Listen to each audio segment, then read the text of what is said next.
All this week, we are highlighting some of our favorite stories we covered at KPAX over the course of the year. This story is of a Bitterroot man striving to make a difference.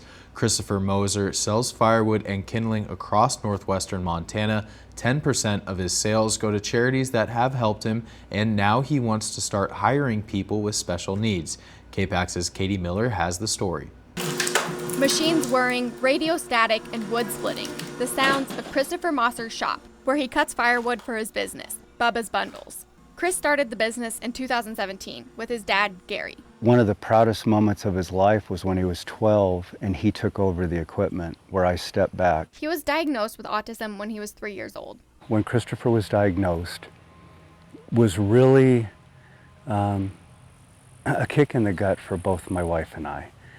We didn't know anything about autism. We didn't know what that meant for Christopher's life long term. They worked with the Child Development Center in Missoula for 15 years, and his dad attributes much of their success to that intervention. They started by selling firewood at Stevensville Hardware and were contacted by other stores. Now, it's grown from making a few $1,000s to $22,000 annually. They're now selling in 19 locations, all the way from Hamilton to Polson, and Moser says the increase in sales brings more opportunity.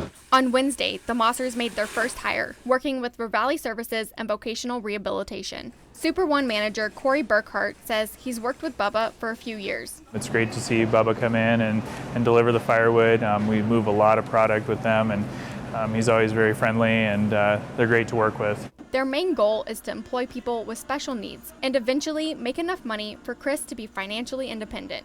As a father, I'm happy that he's got a purpose, that when he gets up in the morning, that he's got something to do, things to get accomplished, and that he's proud of it. Bubba's Bundles has donated almost $8,000 to the CDC and Voc Rehab. In Stevensville, Katie Miller, MTN News. Chris also makes monthly donations to various charities like Birthright of the Bitterroot and Feed the Children.